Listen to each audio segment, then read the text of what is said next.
بقرعید کی آمد ہے، گلیوں میں آپ کو جانور نظر آ رہے ہیں،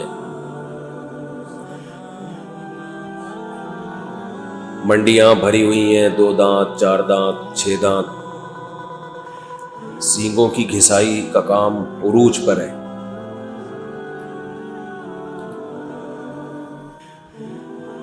یہ ایک رونق ہے، شاعر اسلام میں سے بقرعید ہے۔ شاعر کا مطلب کوئی بھی ایسا کام، ایسی علامت جسے دیکھ کر فوراً کسی دوسری شے کا تصور ذہن میں آتا ہے۔ آپ نے دیکھا ہوگا کمپنیوں کا ایک ٹریڈ مارک ہوتا ہے، لوگو ہوتا ہے۔ وہ لوگو کیوں ہوتا ہے؟ تاکہ وہ شکل، وہ صورت، وہ تصویر جب آپ دیکھیں تو فوراً آپ کے ذہن میں آئے کہ یہ کمپنی کی یہاں کوئی برانچ موجود ہے، آپ کو وہ تلاش کرنے میں آسانی ہو، مشکل نہ ہو۔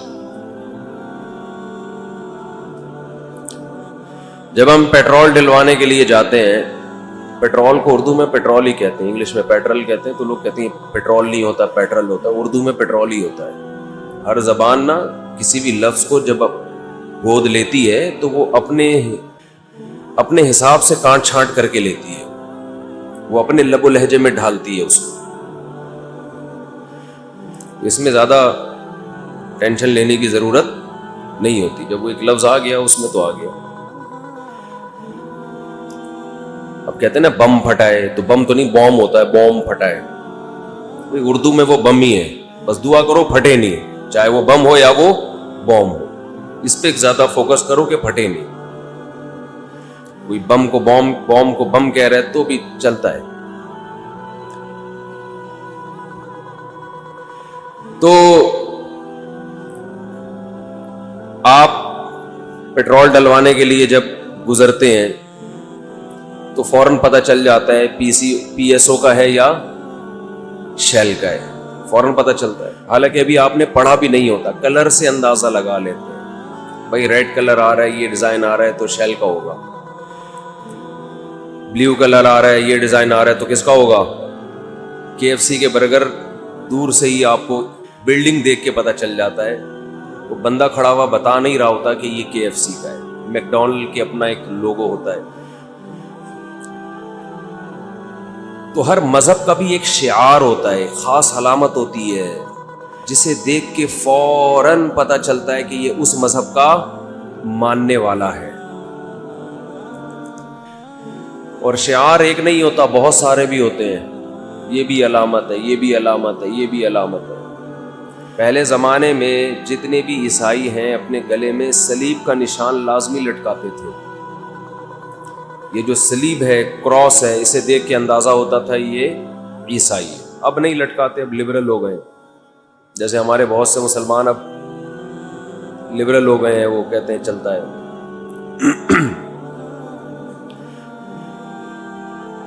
تو ایسے ہی ہر مذہب کا کوئی علامت، کوئی نشان، تو اسلام کے شعائر میں سے ایک شعیرہ، ایک شعار وہ بقرعید بھی ہے کہ مسلمان جب عید الاضحیٰ آنے والی ہوتی ہے، ذی الحجہ کی 10 تاریخ آنے والی ہوتی ہے، تو مسلمان جانور ذبح کرنے کے لیے اللہ کے ہاں قربانی پیش کرنے کے لیے تیار ہو جاتے ہیں۔ یہ عبادت دنیا کے کسی اور مذہب میں اس طرح سے نہیں ہے، اور یہ عبادت پچھلے مذہبوں میں تھی، یہودیوں میں بھی تھی، عیسائیوں میں بھی تھی، مگر یہود و نصارہ میں جو فنٹر قسم کے علماء پیدا ہوئے، جنہوں نے جو لبرل قسم کے نا، جنہوں نے ہر چیز کو لاجک اور ایکچولی یہ تو اس لیے تھا، ان کے ہاں جب لبرل لوگ پیدا ہوئے نا، تو ایسے مولانا بھی پیدا ہوئے جنہوں نے ان لبرل لوگوں کو خوش کرنے کے لیے دین اور مذہب میں کانٹ چھانٹ بولو شروع کر دی، پبلک خوش رہے۔ تو انہوں نے دوسری شادی پہ پابندی بھی لگائی کہ عورتیں اس کو پسند نہیں کرتی اس لفظ کو. قربانی پہ پابندی لگائی کہ یار اتنے پیسے کسی غریب کو دے دو تو غریب بھی خوش ہو جائے گا, اور جو مولوی ایسی تقریریں کرے گا غریب اس مولانا سے بھی کیا ہو جائیں گے, بولنا پڑے گا, خوش ہو جائیں گے. اگر میں یہ بیان کروں کہ جتنے کا آپ کٹا لے کر آ رہے ہو بچڑا, اتنے پیسے کسی غریب بیٹی کو جہیز دے دو, ایک مثال دے رہا ہوں, تو لبرل لوگ اس نعرے سے بہت زیادہ خوش ہوں گے. یار زبردست بات, point to be noted, point کی بات کی ہے مفتی صاحب. انسانیت کی خدمت ہمارا نصب العین ہونا چاہیے. تو لاجک ہر چیز کی وہ تلاش کر کر کے دین اور مذہب کا کیا کر دیا انہوں نے, بیڑا غرق کر دیا. آج بھی ہمارے یہاں کچھ اسی قسم کی چیزیں چل رہی ہیں. یہ جو قربانی ہے نا, قربانی بقرعید کی, اس کا ایک بہت بڑا فلسفہ یہ ہے. تو میرا گلا پتہ نہیں کیوں آج نہیں, پانی سے اس کا کوئی تعلق نہیں ہے. یہ پراٹھے کا مسئلہ ہے سارا, مسئلہ سارا کہاں ہے؟ پراٹھے چھوڑنے پڑیں گے, تیل والی چیزیں چھوڑنی پڑیں گی. نہیں, پراٹھوں سے کہاں ٹھیک ہوتا ہے گھی, کیا پراٹھا گھی کے بغیر پراٹھا تھوڑی ہوگا وہ. یہ ایسا ہی ہے جیسے ایک صاحب کہہ رہے تھے ٹی وی میں اگر تصویر نہ ہو تو پھر حلال ہے. بڑے مفتی ہیں, میں نے خود سنا ان سے, کہہ رہے ہیں کہ ٹی وی میں تصویر نہ ہو تو پھر کیا ہے وہ پھر ٹی وی تھوڑی, پھر تو ریڈیو, اتنا بڑا ریڈیو بن جائے گا پھر وہ تو ویسے ہی حرام ہو جائے گا کہ ریڈیو اتنا بڑا کیوں ہے. تو ایسے ہی ہے پراٹھا گھی یا تیل کے بغیر, تو ایسے ہے کہ آپ یہ تو کوئی بھی نہیں آئے گا, ایسی باتیں کریں گے تو کوئی بھی نہیں آئے گا. دکان پہ لکھ کے لگا دیں ہمارے ہاں بغیر گھی کے پراٹھے دستیاب ہیں.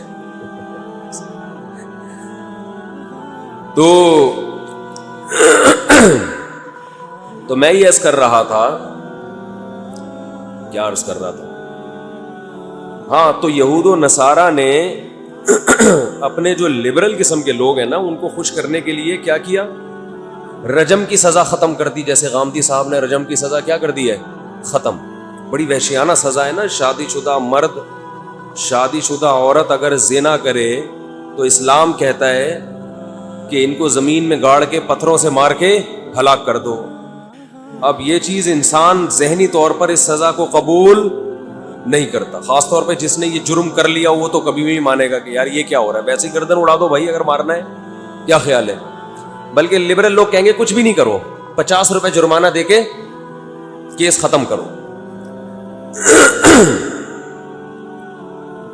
کیونکہ ان کی نظر میں یہ جرم اللہ کا جرم ہے نا, تو اللہ کے جرم کی کوئی برائی ان کے دلوں میں ہے نہیں. ان کے یہ صرف انسانوں کے حقوق جانتے ہیں, خدا کا مخلوق پر کیا حق ہے یہ ان کی ڈکشنری میں ہے ہی نہیں. تو یہود و نصارہ نے بھی یہ حرکتیں کی ہیں, اور نبی صلی اللہ علیہ وسلم نے فرمایا لَتَتَّبِعُنَّ سُنَنَ الَّذِينَ مِن قَبْلِكُمْ, میری امت بھی پچھلے لوگوں کو فالو کرے گی. یعنی اس امت میں بھی ایسے علماء پیدا ہوں گے جو وہی حرکتیں کریں گے جو کنہوں نے کی ہیں, یہود و نصارہ نے. فرق یہ ہے کہ یہود و نصارہ میں سارے غلط ہو گئے تھے, جبکہ نبی نے یہ خوشخبری دی ہے کہ میری امت گمراہی پہ جمع نہیں ہو سکتی. اس میں دونوں چیزیں چلیں گی, اہل حق بھی اور اہل باطل بھی. سارے اہل باطل نہیں ہو سکتے.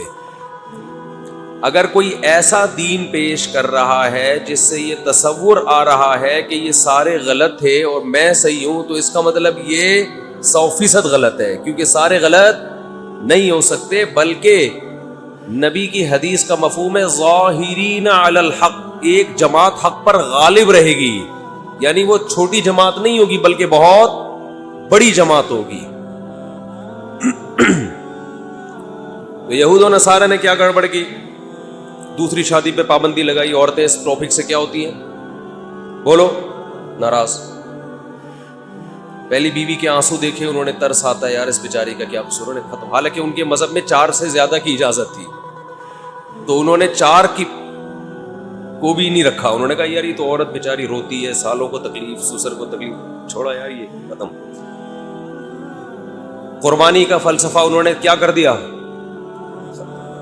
کہ کیا جانور کٹ رہا ہے بھائی, تڑپ رہا ہے, ٹانگیں مار رہا ہے, خون نکل رہا ہے, یہ عجیب بھیانک والا منظر, اف. تو بہتر نہیں ہے یہ پیسے کسی مسکین کو دے دو, غریب کو دے دو, ٹرسٹ کو دے دو.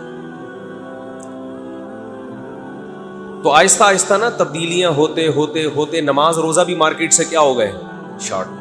اب پتہ ہی نہیں ان کا رمضان کب آتا ہے کب جاتا ہے, تو پتہ چلتا ہے عیسائیوں کے. حالانکہ قرآن تو کہہ رہا ہے کہ تم پہ روزے ایسے فرض ہیں جیسے پچھلی امتوں پہ فرض تھے. لیکن اس امت کے علماء نے ایک کام بڑا شاندار کیا, اور یہ آج نہیں, یہ 1000 سال پہلے کر لیا. اس دین کو تحریف سے بچانے کے لیے اس امت نے یہ کام کیا کہ صدیوں پہلے فقہا نے جو ریسرچ اور تحقیق کر کے کتابوں میں لکھ دی, قرآن و سنت کی جو تحقیق, اور وہ پوری امت نے اس کو قبول کیا. تو اس امت کے اکثر علماء نے فتویٰ دیا کہ اب انہی میں سے کسی ایک تحقیق پر عمل کیا جائے گا, مزید کوئی 5ویں تحقیق کرنے کی اجازت نہیں ہے, تاکہ تحقیق کے نام پہ لوگ قرآن و سنت سے دور نہ ہو جائیں. سمجھ میں آ رہی ہے بات کہ نہیں آ رہی ہے؟ ان میں سب سے پہلے جو ریسرچ کا کام تھا, تحقیق کا کام, وہ عبداللہ بن مسعود رضی اللہ تعالی عنہ کے شاگرد, ان کے شاگرد ابراہیم نخعی, ان کے شاگرد حماد, ان کے شاگرد امام ابو حنیفہ نے شروع کیا. باقاعدہ فقہ کو ریٹن فارم میں لانا, بولو بھائی, شروع کہ قرآن و حدیث کی ریسرچ کو ابھی کیا کرنا چاہیے, کتابی شکل میں بند, مسائل کو ترتیب سے لکھ لینا چاہیے, یہ حلال ہے, یہ حرام ہے, یہ جائز ہے, یہ کیا ہے, یہ ناجائز.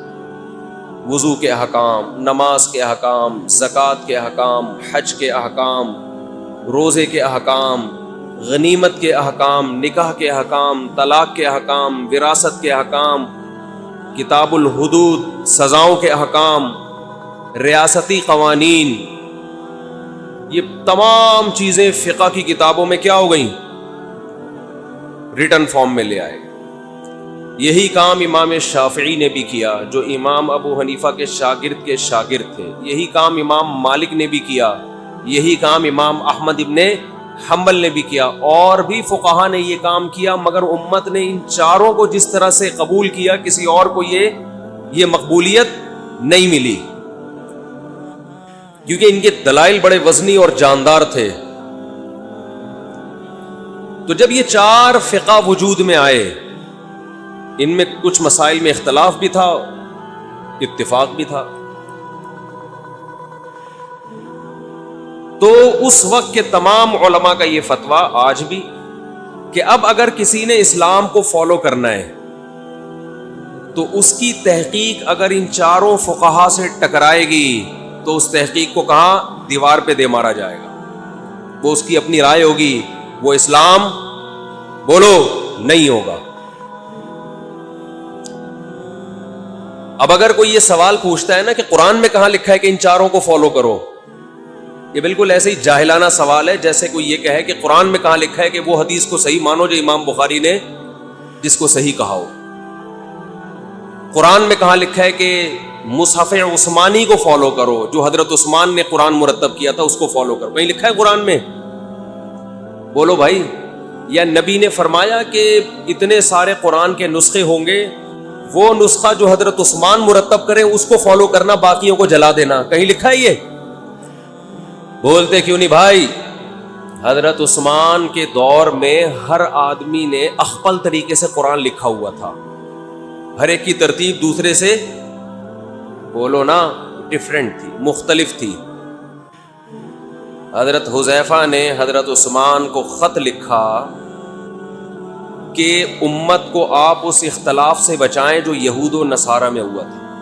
ان کی تورات میں تحریفیں شروع ہو گئیں, تو اس امت میں بھی قرآن میں کیا ہوں گی, لڑائیاں.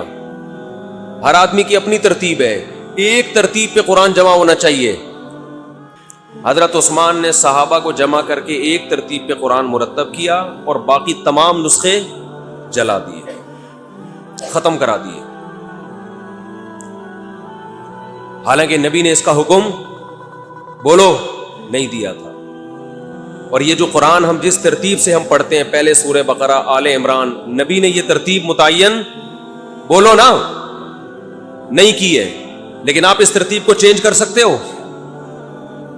اب کوئی نیا قرآن لے کر آئے، یہی قرآن ہو لیکن ترتیب چینج ہو، مان لو گے اس کو؟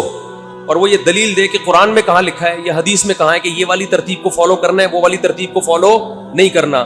جیسے یہ جاہلانہ اعتراض ہوگا، اسی طرح یہ بھی ایک جاہلانہ اعتراض ہے کہ 4 فقہ کو فالو کرنے کا کہاں حدیث میں لکھا ہوا ہے، 5واں کیوں نہیں بنا سکتے ہم؟ اور اس سے بڑی جہالت یہ ہے کہ وہ یہ کہیں کہ ہم چاروں کو نہیں مانتے، ہم صرف قرآن و حدیث کو مانتے ہیں۔ اس کا مطلب یہ چاروں تورات اور انجیل کو مانتے تھے، قرآن حدیث کو ماننے والے اب پیدا ہوئے ہیں 15ویں صدی میں۔ انہوں نے گویا تورات اور انجیل پہ ریسرچ کر کے یہ مسائل لکھے ہیں۔ لفاظی ہے، لفاظی،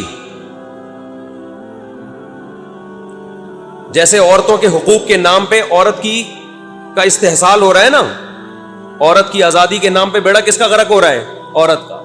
ایسے ہی قرآن و حدیث کی تحقیق کا نام پیش کیا جا رہا ہے، بیڑا قرآن و حدیث کا غرق کیا جا رہا ہے۔ امت لیبل اتحاد کا لگایا جا رہا ہے کہ ہم چاروں فقہ کو ختم کرتے ہیں، ایک قرآن پہ آ جاؤ، ایک حدیث پہ، لیبل اتحاد کا، لیکن عملاً 5واں فرقہ نکالا جا رہا ہے، ٹھیک ہے نا؟ کوئی 6واں نکال رہا ہے، کوئی 7واں نکال رہا ہے، کوئی 8واں نکال رہا ہے، اور لیبل سب نے بڑے خوشنما کہ ہم کیا کر رہے ہیں، امت کو متحد کر رہے ہیں۔ یہ ایسا ہی ہے جیسے کوئی کہے کہ میں قرآن لکھوں گا اور ایک کتاب میں جمع نہیں کروں گا اس کو، میں بقرہ سورہ الگ، سورہ بقرہ الگ ہوگی، صحیفوں پہ جیسے چمڑوں پہ ہوا کرتی تھی نا، اور اس طرح سے اب قرآن چھپے گا۔ سورہ بقرہ کی چند آیتیں ایک پیج پہ ہوں گی، آل عمران کی کچھ الگ چمڑے پہ ہوں گی، چمڑوں پہ لکھوں گا، کاغذ پہ بھی نہیں، اور اس طرح ایک مٹکے میں میں کاغذ کو جمع کروں گا، یہ قرآن ہے۔ اسے کوئی کہ بھائی یہ کون سا طریقہ کہہ رہے ہیں؟ نبی کے دور میں ایسے ہی ہوا کرتا تھا، نبی کے دور میں قرآن واقعی ایسے ہی جمع ہوتا تھا۔ ہم کہیں گے جب ایک خلیفہ راشد نے ایک کام کیا امت میں جوڑ پیدا کرنے کے لیے، سب نے مان لیا، تو آپ کو بھی چاہیے اس کو مان لو۔ تو اسی طرح قرآن و سنت کے نام پہ جو ریسرچ کا کام ہے یہ کمپلیٹ پہلے ہو چکا ہے، اب نئی ریسرچ کی ہمیں چندہ ضرورت نہیں ہے۔ یہ نئے نئے فتنے آ کے آپ کو ریسرچ کے نام پہ الو بنا رہے ہیں۔ 3 طلاقوں کا 3 ہونا یا 1 ہے یا 3 ہے، یہ ریسرچ آج سے 1200-1300 سال پہلے، 1400 سال پہلے کمپلیٹ ہو چکی ہے۔ پوری امت کا اجماع ہے کہ 3 ہوتی ہیں۔ اب اگر کوئی نیا فتویٰ لا کے دے رہا ہے کہ 3 1 ہوتی ہیں، اس کی ریسرچ اٹھا کے اس دیوار پہ مار دو، سمجھ رہے ہو؟ بولے زیادہ فنٹر بننے کی ضرورت نہیں ہے، یہ ریسرچ ہو چکی ہے۔ چاہے وہ کتنے ہی خوشنما نعرے لگا رہا ہو، قرآن، میں صرف قرآن حدیث کو مانتا ہوں، میں صرف، یہ جو منکرین حدیث ہے نا، یہ صرف قرآن کو مانتے ہیں، ہم صرف اللہ کے کلام کو مانتے ہیں، اللہ کے کلام، ایسے اللہ کا لفظ بڑا گاڑا گاڑا استعمال کرتے ہیں، حالانکہ اللہ کو مانتے ہوتے تو حدیث کو بھی مانتے۔ اسی طرح جو قرآن اور حدیث کو مانتا ہے، اگر وہ واقعی مانتا ہے تو فقہا کو مانے گا، وہ مانے گا فقہا کو، کیونکہ قرآن اور حدیث نے ہی بتایا ہے کہ ہر ایک کی سمجھ ایک جیسی نہیں ہوتی۔ اس امت میں کچھ فقہا ہوں گے اور کچھ عام لوگ ہوں گے، عامی آدمی کا کام ہے فقہا کو فالو کرنا، یہ قرآن و سنت ہی سے ثابت ہے۔ اگر کوئی خود فنٹر بن کے سب کچھ بنا ہوا ہے، وہ قرآن و سنت کو ماننے کا لیبل لگا رہا ہے، حقیقت میں وہ قرآن و سنت کو نہیں مانتا۔ سمجھتے نہیں ہو نا بات کو، جب نہیں پڑھو گے رات کو تو کیسے سمجھو گے بات کو؟ رات کا مطالعہ بہت ضروری ہے۔ اچھا خیر، تو ہمارا یہ ٹاپک نہیں ہے، میں تو یہ بتا رہا ہوں کہ اس امت میں بہت بڑی گمراہی سے ائمہ اربعہ نے، امام ابو حنیفہ، مالک، شافعی اور احمد ابن حنبل نے، ان لوگوں نے اس امت کو بچا لیا ہے۔ اگر یہ فقہ مدون نہ ہوتا، 1200-1300 سال پہلے ریٹن فارم میں نہ آتا، تو ہر نیا مفتی قرآن و سنت کے نام پہ نئی کتاب لکھ رہا ہوتا، سمجھ رہے ہو؟ اور آج چونچو کا مربع بن چکا ہوتا دین۔ اس لیے امت کہتی ہے کہ انہی میں سے کسی ایک کو فالو کیا جائے، اور جب بھی اسلامی حکومتیں دنیا میں آئی ہیں، انہی میں سے کسی ایک فقہ کو ایز اے لا نافذ کیا گیا ہے۔ افغانستان میں جب سے اسلام آیا فقہ حنفی ہے، آج بھی ہے، لا کا حصہ ہے۔ خلافت عثمانیہ 700-800 سال چلی ہے، فقہ حنفی تھا۔ اس سے پہلے بنو خلافت عباس جو تھی اس میں بھی زیادہ تر فقہ حنفی نافذ تھا۔ اندلس میں فقہ مالکیہ تھا۔ ایسا کہیں بھی نہیں ہوا کہ کوئی فقہ ہی نہ ہو، بس قرآن و حدیث پر عمل کریں گے۔ یہ پاکستان میں ہو رہا ہے کہ لا میں کوئی فقہ نہیں ہے، قرآن و سنت، کہ بھئی قرآن و سنت پہ عمل کریں گے، لیکن جس کا جب جی اٹھتا ہے قرآن و سنت کی غلط تشریح کر کے لا پاس کر کے بولو نافذ کر دے۔ خلا کا دیکھو نا، یہ جو آج کل عدالتوں میں خلا دیا جا رہا ہے، اس پہ قرآن و سنت کا لیبل لگایا ہوا ہے۔ جج وہ قرآنی آیتیں باقاعدہ پڑھ رہا ہوتا ہے، حالانکہ ان آیتوں کا وہ مفہوم کوئی بھی بیان نہیں کرتا جو مفہوم عدالت بیان کر رہی ہے، لیکن لیبل کیا لگا دیا؟ بولو قرآن و سنت۔ تو جب ایک فقہ کے پابند نہیں ہوتے نا تو پھر یہ ہوتا ہے، سمجھتے ہو؟ تو یہ اللہ کا بڑا فضل ہے کہ اسلامی قانون صدیوں پہلے ریٹن فارم میں آ گیا۔ فقہا نے بتا دیا کہ بقرعید میں قربانی کا مطلب قربانی ہی ہے، کچھ اور اس کا مطلب بولو نہیں ہے۔ چاروں فقہ میں، فقہ حنفی میں بھی، مالکی میں بھی، شافعی میں بھی، حنبلی میں بھی، فقہا نے واضح طور پہ لکھ دیا کہ اگر آپ بقرعید کے دنوں میں اللہ کا تقرب، اللہ کا قرب حاصل کرنا چاہتے ہیں تو آپ کو جانور کی گردن بولو کاٹنی پڑے گی۔ اس امت نے اسلامی قانون کی حفاظت کی اور دین میں تحریف کے دروازوں سے روک لیا۔ اب قربانی کا مطلب کیا ہے؟ قربانی، جانور کٹے گا، اتنے پیسے کسی غریب کو دیں گے تو قربانی ادا نہیں ہوگی، لیکن یہ 3 دن تک سہولت ہے، 10، 11، 12۔ چوتھے دن جانور کاٹنا عبادت نہیں ہے، 5ویں دن جانور کاٹنا عبادت نہیں۔ اس لیے میں بار بار کہتا ہوں صدقے کے بکرے کا اسلام میں کوئی تصور نہیں ہے۔